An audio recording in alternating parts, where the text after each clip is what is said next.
Salut et bienvenue dans cet épisode spécial Halloween.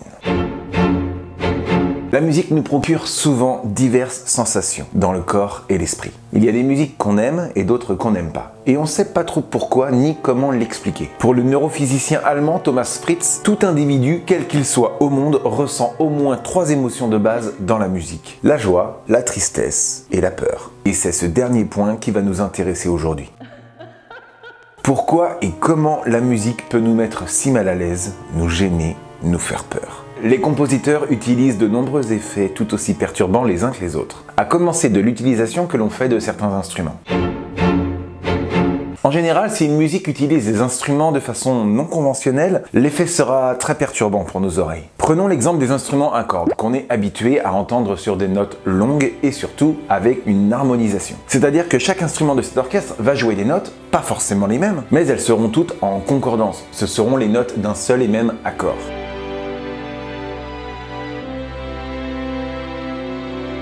Mais en revanche, si l'un des instruments joue une note qui n'est pas dans l'accord, ou si à l'inverse tous les instruments jouent la même note, de façon saccadée, et pour empirer le tout en augmentant la tonalité, là je peux vous dire que votre oreille va indiquer des signaux alarmants au cerveau, ce qui va engendrer la peur. La musique peut aussi accélérer.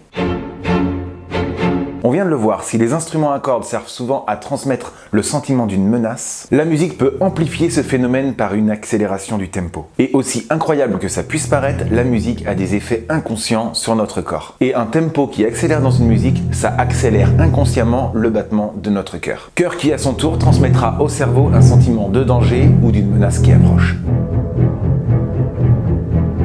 En plus du tempo, la musique utilise les graves et les aigus.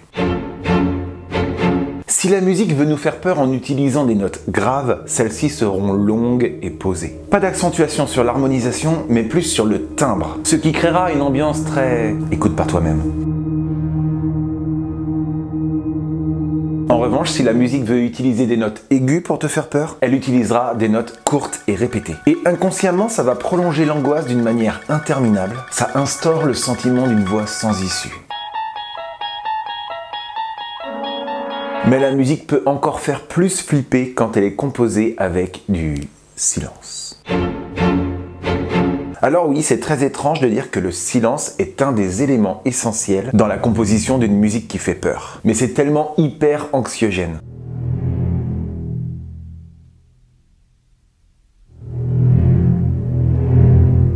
Le silence, c'est le vide, c'est la solitude. C'est ce moment où tu entends le cœur qui bat parce qu'il a entendu un bruit suspect.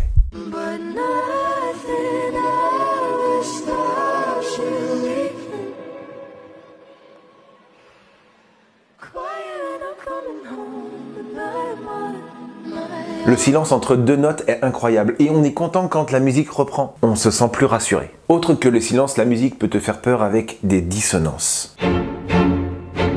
Chaque musique que l'on écoute au quotidien suit, pour la plupart, une même gamme, dans laquelle on retrouve les mêmes suites d'accords, de façon logique, et je dirais même plus de façon mathématique. D'ailleurs, c'est tellement logique que vous pouvez d'ailleurs essayer, quand vous écoutez une nouvelle musique, deviner quels sont les accords qui vont suivre. Pas forcément en les nommant si vous ne connaissez pas la musique, le solfège, mais en tout cas en les chantant. Vous allez voir, c'est très prévisible. Mais en revanche, si cette suite n'est pas logique, si la musique qu'on écoute bouleverse nos repères modaux et tonales, on va perdre notre sentiment de sécurité, ça va créer une sensation de peur, de mal-être, ou en tout cas, on va être plus vigilant. Une dissonance en musique, c'est 2 notes qui accrochent à l'oreille. Oui, parce que ton oreille est habituée à entendre des intervalles résolus, qui ne frottent pas à l'oreille. Une tierce majeure,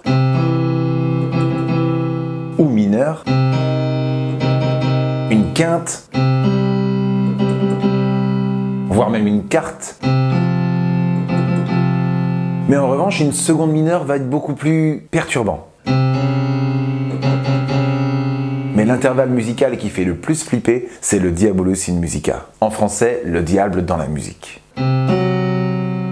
Cet intervalle est une quarte augmentée, 3 tons, qu'on appelle aussi triton. Et elle engendre une vraie tension à l'oreille de celui qui l'écoute. Pourquoi? Parce qu'elle est située pile entre 2 intervalles justes, résolus. La quarte et la quinte. Avec le triton, nous sommes sur une quarte augmentée. Chelou, n'est-ce pas? Cet intervalle musical a longtemps été évité dès le Moyen-Âge et certains diront même qu'il était interdit de le jouer. Même si quelques compositeurs de l'époque se risquaient à l'utiliser, il était très rare d'entendre cet intervalle dans la musique. Puis avec l'arrivée du jazz qui a influé le blues, qui lui-même a influé le rock, puis le heavy metal, le triton qui évoque le diable s'est trouvé une vraie place dans la musique. Et c'est Black Sabbath qui cherchait un nouveau son, étrange et diabolique, qui sera un des pionniers du heavy metal à utiliser le fameux triton qui déstabilise très fortement l'oreille.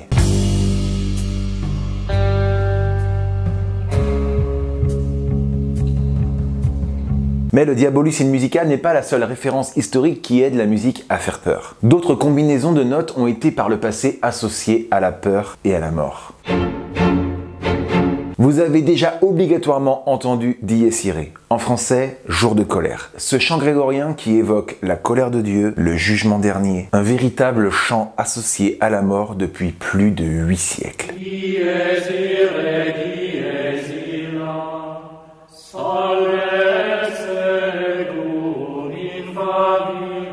autant dire que toutes les musiques qui utilisent ces suites de notes feront inconsciemment tilter les peurs de notre cerveau. Dies Irae a été repris dans la musique classique par Lully, Charpentier, Verdi, Mozart, puis même Berlioz.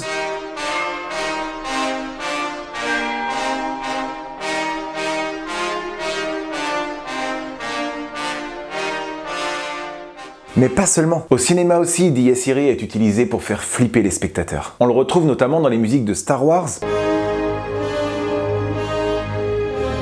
du Seigneur des Anneaux,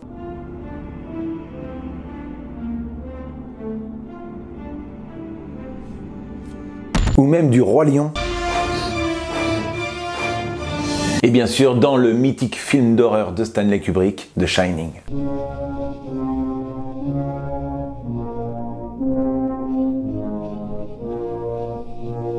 Et aujourd'hui, on retrouve même le Dies Irae dans les musiques de jeux vidéo.